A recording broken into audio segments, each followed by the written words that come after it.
За сайн байцгаана уу? Марла байна. Би сүүлийн үед 1300 хуудас Достоевскийг уншлаа. Тэгээд бичлэгт гарч байгаачлан би анх удаа Достоевскийг уншсан маа.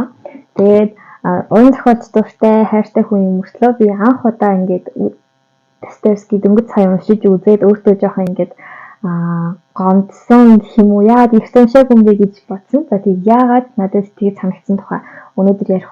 Тэгэхээр Фёдор Михайлович Достоевский гэж энэ хүн бол зөвхөн Оросд төдийгүй дэлхийн уран зохиолын сод бүтээлч, уран зохиолч, тойруулагч хүн байгаа. 1821 оны 11 сарын 11-нд Орос улсад нийлжсэн. За тэгээд түүний бага насны бол тийм ч баян сэтгэлэн байгаагүй. За тэгээд 25 наснасаа эхлээд уран зохиол бичиж эхэлсэн, романууд төрүүлж эхэлсэн.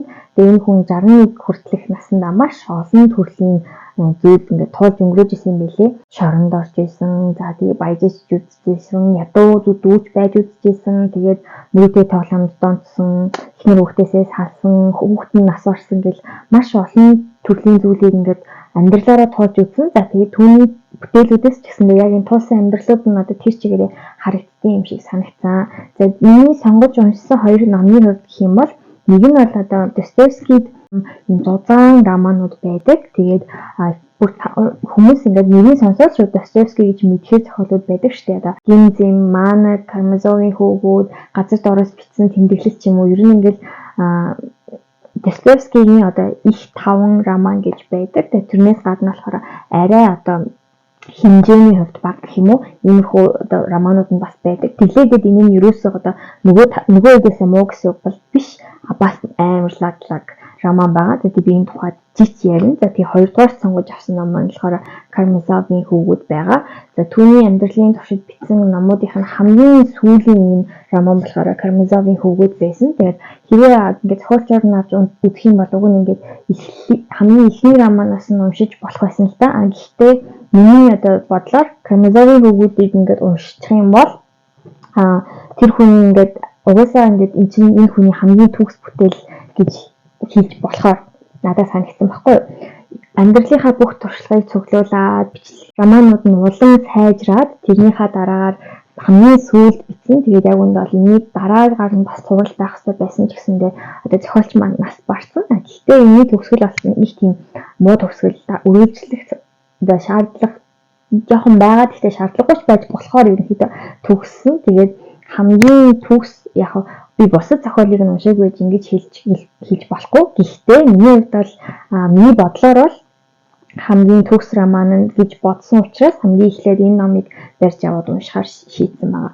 Тэгээд ингээд би өмнө Достоевскийг сайн мэдгүй, зохиолуудын тухай ингээд төсөөлөл байгаагүй учраас надад ингээд Карамазовын хөвгүүд гэдэг нэрийг сонсохоор би зүгээр л ингэж боддог байсан. Нэг гэр бүлийн айгүй гоё харилцааг харуулдаг аим гоё ах дүүсийн тухай түүхэл өгүүлэх байх гэж би бодсон байхгүй юу? Тэгсэн чинь би юу уншсан гэж би Монгол хуудас хүний амьдралын байж болох юм айгүй муухай зан чанаруудыг ингээ муухай эцгийн тухай, муухай хүүхдийн тухай. Гэтэ мэдээж бүгд тэр чигээр муухай гэсэн үг шүү дээ. Хүнээс гарч болох муухай зан чанар, хүний сэтгэл зүйн ингээд угаасаа Достоевский маань сэтгэл зүйн роман бичдгээр алдартай. Тэгээд би сэтгэл зүйн олон төрлийн хэв шинжийг эндээс олж уншсан. Тэгээд хүн ингээд эцэг зүгээр ингээд аав байх, эцэг байх хоёр ямар өөр юм. Тэгээд бас ингээд үр хөөхд гэдэг чинь хүмүүжил ямар чухал юм. Хүрээлэн буй орчин ямар чухал юм ч юм уу. Тийм олон зүйлийг бол би эндээс ойлгосон. Тэгэхээр Карамазовын хөвгүүд бол яг нэг тийм найрсаг гэр бүлийн миний анхны төсөөлөл шиг бол байгаагүй. Гэр бүлийн эдрээтэй харилцаа. Тэгээ муу аавын тухай бол байсан. Карамазов гэдэг энэ хүн маань 3 хүүхэдтэй. Тэгээд эхний хүүхэд нь болохоор өөрийнх нь анхны эхнэрээс төрсөн. За тэгээд дараачийн 2 хүүхэд нь болохоор 2 дахь эхнэрээс нь төрсөн. За тэгээд бас нэг нууц гэх юм уу? Нэг тийм эргэлзээтэй бас нэг өөр хүүхэд байгаа. За ингэж ерөнхийдөө бол 3 гол дүртэй, 3 эрэгтэй хүүхэдтэй. Тэгээ өөрөө энэ Карамазов гэдэг хүн маань байгаа. За тэгээд энэ гэр бүлийн зөрчилдөөн уян дээрээс хэлдэг байх юм бол ерөөсөө Карамазов гэдэг энэ хүн болохоор анханасаа эцэг байхыг хүсээгүй, аав байхыг хүсээгүй.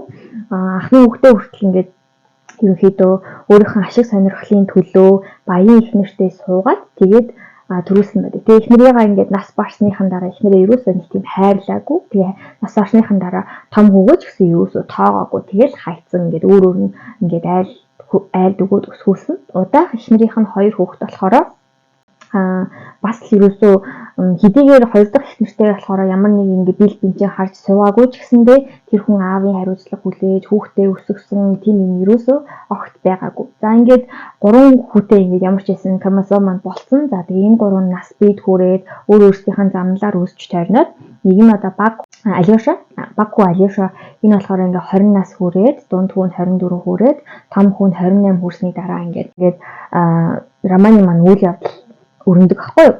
Тэгээд их адармаатай юм болтгол доо ингээд том ах аав хоёр нь болохоор нэг эмэгтэй сайн болж байгаа. За тэгээд энэ аав нь болохоор их угаас төлөвшөөгүй хизээч одоогоос ингээд хүүхдээ өсгсөн байдлаас нь харахад бол энэ хүн нэг тийм сайн эцэг бол биш. За тэгээд энэ залуу хүүхэнд ингээд сайн болж байгаа юм. Том ахын хувьд хэдий сүд бүсгүйтэй ихнэртэй ч гэсэндээ бас энэ гол дүрийн эмэгтэйд сайн болчихж байгаа. За ингээд эцэг хүү хоёрын зөрчил үүсч эхэлж байгаа. За тэгээд тэдний дунд хүү болохоор том ах аав хоёрыг ерөнхийдөө юм холбох жоохон үүрэг гүйцэтгэж байсан. За баг дүү нь болохоор хамгийн одоо хүнлэг тэгээд шашны замаар явж байгаа энэ гэр бүлийн одоо ер нь баг нь байж болохоор дүр байдаг. Тэгээд ер нь ном ч гэсэндээ энэ хүний өнцгөөс өгүүлэгддэг аахгүй юу. Тэгээд за ингээд тэгээд киноны хэлэх гээд ах юм. За ингээд уусаа ингээд кино шиг уусаа үйл явдал нь өрнөдөг аахгүй олон дүртэй үйл явдал өрнөлөдөг. Тэгээд Романы маань ингээд зангилаа үйл явдал болохоор хромосом маань болохоор зургаар биш өвчнөр биш ямар нэгэн байдлаар бүр тэр дундаа энэ одоо 3-4 хүүгийнхээ аль нэгэнд хорлуулсан байж болдошгүйгээр амиа алддаг байгаа. За ингээд шүүх хурал болдог. Тэгээд хин одоо энэ хромосомын аминд хүрвэ гэдгийг ингээд олохын тулд ингээд энэ Романы ингээд үйл явдал өрнөдөг. Тэгээд тэр дунд болохоор дөрүүдийн сэтгэл зүй юу бодож явсан, амьдрал нь юу туулж ирсэн зэргийг болохоор тунгаадаг. Тэгээд энэ олон хуудас үргэлжлээд хүмүүсийн тэр сэтгэл зүйн фактуудыг гаргаж ирээд олон ингээд тайлбар яваад гэхдээ төгсгөл хүртэл сүүлийн хуудас хүртэл юм үү те ингээд хин тэр одоо аавыг нь алчваа хромосом яагаад өгч вэ гэдгийг та яг үндэ мэдэж авахгүй төгсгөлд нь за яг асуулт юм үлдээчээ. Тэгээд ерөнхийдөө хэлгээд байгаа зүйл маань гэх юм бол хромосомыг уншсандаа би бүр амар сэтгэл хангалуун байгаа. Тэгээд энэ номыг амьдралтаа ер нь нэг ч удаач болов уншиж үзэх хэрэгтэй юм байна лээ. Энэ роман уншичаад тэгээд энэ бичгийн ингээд фонт мод нэ жижигхэн заяа ингээд энэ жижигхэн тэгээд ингээд ийм зузаан ингээд эцсийн хуудас хүртлээр роман үргэлжлээ. Тэгээд сүүлийн хуудас хүртлээр хариултаа олж чадахгүй байна гэхээр бүрэн тэгээд бүрэн дуусаагүй гэхээр ингээд сонин сонсогдож магадгүй. Гэхдээ үнэхээр уран зохиолд хайртай. Тэгээд ингээд уран зохиолын боловсрал олъё гэж бодож байгаа хүмүүс заавал унших надад хэрэгтэй юм шиг санагдсан. Тэгээд би ингээд энэ хүний хамгийн сүүлийн бүтээлээс нь уншсан болохоор одоо бусад бүтээл рүү нь ороход надад бүр илүү асуудалгүй бах гэж бодсон. Тэгээд бусдуудыг нь бас үргэлжлүүлж уншснаа гэж бодсон. Уншсны дараа л та маш олон романыг нийлүүлээд уншсан юм шиг, олон хүний амьдралаар амьдарсан юм шиг тийм амьдралын том сургамж авдаг юм шиг санагдсан. Тэгээд Достоевскигийн номуудыг одоо айлч номон дээр гарч байгаа дүрүүдийг ингээд гол дүрийн сэтгэл зүгээр ингээд бүр амар том задлан хийж болохоор за бусад зөндөө олон дүр байгаа шүү дээ тий. Дүр алганаар нь ер нь ингээд задлж болохоор тийм айгүй гүнзгий бичдэг. Тэгээд Достоевский бол өөрөө ингээд бас олон ингээ 19 дэх зуунаас тэгээд эхлээд гаралтай олон философчдын үзэл санаанд хүртэл нөлөөлсөн тийм агуу одоо уран зохиолч хүн байгаа. За би одоо үргэлжлүүлээд Карамазовын хөвгүүдээ төр хойш нохиод бас Муричийг хальт ярив. Мурич болохоор яг бас өөрийнх нь бодит амьдралаас сэтгэлдэж бичсэн байгаа. Яагаад гэвэл нэг хэсэг Достоевский маань өөрөө Муричтэй тоглоомд яг донтч байсан. Тэгээд тэрнээсээ болоод их хэмжээний мөнгө алдчихсан. Одоо ер нь ингээд амьдралынхын нэг хэсэг байсан Муричтэй тоглоом. За тэгээд тэрэн дээрээсээ ингээд туршлагаасаа энэ Мурич гэдэг романыг бичсэн байлээ. Мурич роман дээр болохоор нэгэн одоо юм гол дүрийн багш залуу нэг генералийн гэр бүлд үйлчилж байгаа. Гэхдээ одоо тэр Орос энэ генералийн гэр бүл болохоор одоо Францад, Европоор ингээд аялаад зугаалангаа явж байгаа нэг тийм гэр бүл байгаа. Тэгсэн хэрнээ бас юм өв хөрөнгөний асуудал айгүй энтертэй хоорондоо бас ингээд хайр дурлал зөндөө юм болдог. Тэгээд Мурич дээр болохоор одоо тэдгээр дөрүүд яаж одоо Муричд гол дүрийн залуу маань л угаасаа яг Муричд тавьж эхэлж байгаа юм л да. Муричд тавьж эхэлдэг дуусахтаа ч гэсэндээ бүрийгөө тавиад дуустдаг. Тэгээд энэ сэдв одоо 19-р зуунд бичигдчихсэн 1800 оны одоо тэр Европын рулет гэдэг энэ тоглоомд донтсон тэр хүмүүс за энэ тэр гэр бүлийн харилцаа, өв хөрөнгийн харилцаа гараад байгаа хэрний та бүхэн одоо бодоод үзэх юм бол өнөөдөр орчин үед болохоор маш олон төрлийн донтолт илүү нэмэгдсэн.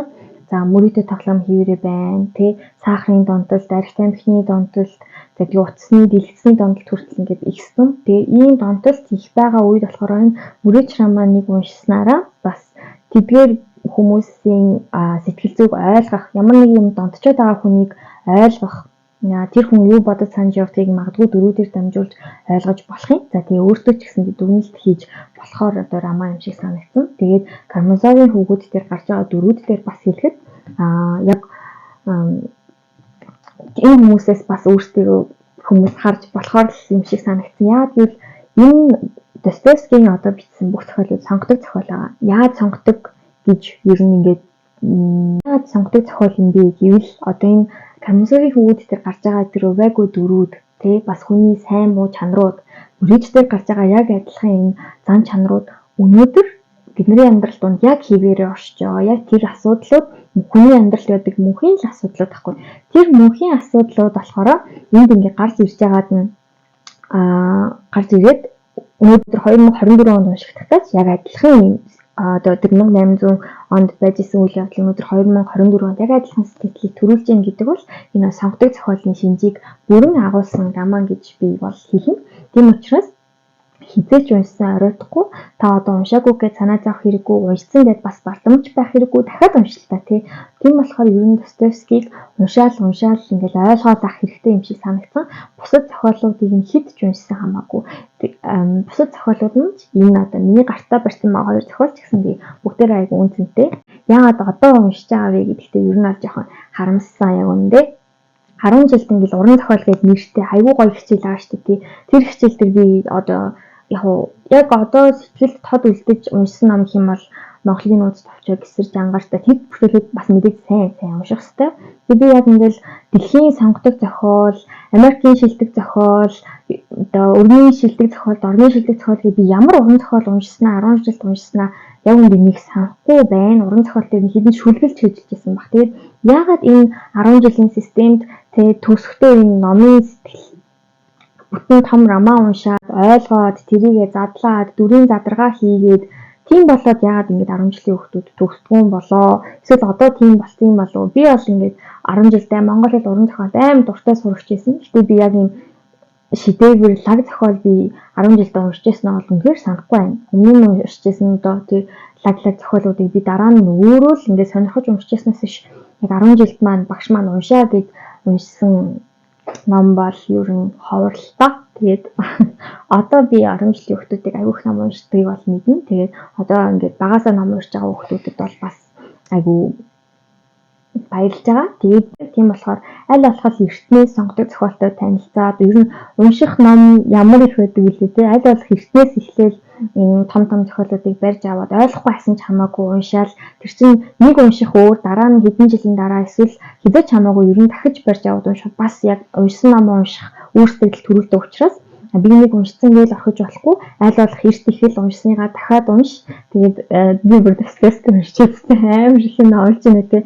гэхдээ ер нь ингээд заавал унших хэрэгтэй үнэхээр сонгодог хүн бол сонгодог зохиол бол сонгодог байдаг учраас би дахин ингээд зөвлөмөр санагдсан. За тэгээд энэ хүрээд бичлэгээ дуусгая. Миний бичлэгийг үзсэнд баярлалаа. Тэгээд Достоевскийг ер нь уншиж үзээрэй. Амьдралдаа хэдэн нэг цагт унших хэрэгтэй шүү гэж би бас зөвлөмөр байна. За дараа үзье. Бичлэг үзсэнд баярлалаа. Баяртай. Коммент үлдээгээрэй. Пролегла между нами. Верю в тебя.